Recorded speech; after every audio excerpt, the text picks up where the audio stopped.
When you hear the name James Africanus Beale Horton, would you believe this person is Igbo? No, ekele muno. Welcome to today's episode of the Mpàkó series. Ndewono. No. Today we are going to be discussing a very interesting story that I am sure a lot of people did not know about. And even if you did, I'm sure some people did not know that James Africanus Beale Horton is Igbo.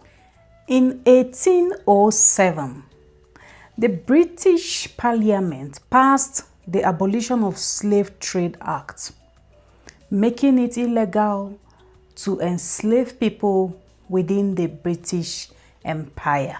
However, slavery was still legal in the British colonies. In 1808, Britain established the West African Squadron, a naval unit tasked with intercepting slave ships along the Atlantic Ocean. The West African Squadron patrolled the Atlantic, capturing ships suspected to be transporting enslaved people. These liberated Africans, after the abolishment in 1807, were called the recaptives. They settled in Sierra Leone, which was established in 1787 as a settlement for freed captives. They formed a nation and culture there. These freed Africans were from different origins: the Igbos, Yorubas, Efik, Akan, and even the Mande. They blended into new ethnic and linguistic identity known as Creole people. They adopted a new language, Creole, which was influenced by different languages: English, Portuguese, and many other African languages from their different origins or ethnic groups. However, some captives from Igbo origin began to form communities and adopted a version of Igbo dialect known as Iswam Igbo. This dialect was predominantly used by freed Igbo captives who settled in Sierra Leone and Mpàkó, now Equatorial Guinea.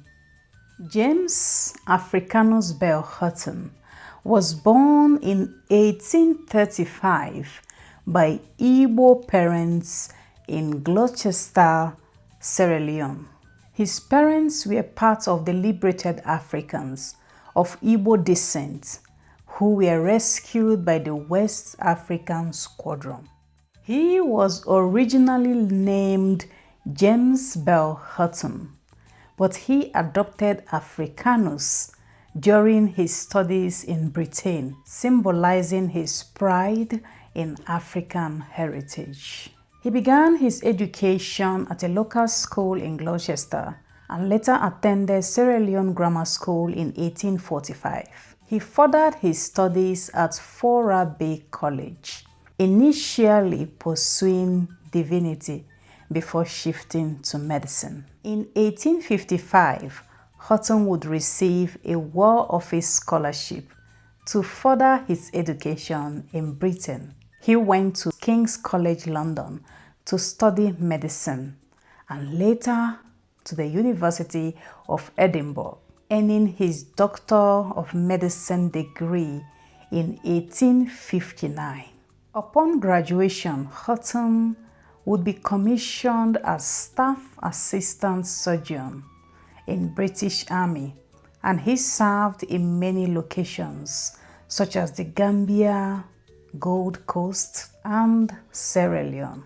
He participated in Anglo-Ashanti Wars and rose to Surgeon Major. He was known as a pioneering African intellectual, physician, and nationalist. He would later author many works challenging the prevailing racist notions and advocating for Africa's self-governance. Some of his notable publications include The Political Economy of British West Africa, 1865, West Africa Countries and Peoples, 1868. He wrote extensively on medical science and defense against racial prejudices. Some of his notable works are The Medical Topography of the West Coast of Africa, 1859, Physical and Medical Climate and Meteorology of the West Coast of Africa, 1867, Guinea Worm or Dracunculus, 1868, Letters on the Political Condition of the Gold Coast, 1870, The Disease of Tropical Climate and Their Treatment, 1874. He was amongst the first modern African political thinkers to openly campaign for self-governance for West African colonies, emphasizing the capability and right for Africans to self-rule. After retiring at 45 from the army, Horton would establish the Commercial Bank of West Africa and engaged in gold mining investments, becoming one of the wealthiest Africans in 1880. Horton's life and work laid foundation for African nationalism, and he is often hailed by scholars as the father of modern African political thought. He was referred to be amongst the distinguished in medicine in his time. James Africanus Beale Horton passed away in 1883 in Freetown, Sierra Leone, but his legacy continues to generate discourse amongst scholars, especially in the academic space. This is the end of our story today in the Mpàkó series. I hope you enjoyed this episode. Next time, we'll be bringing another historic story as we continue to curate these stories of our people. And I am happy for this privilege to share these stories with you in the Mpàkó series. My name is Amarachi Hatama Ugu, and I am your host on Mpàkó. See you next time. Ndewono.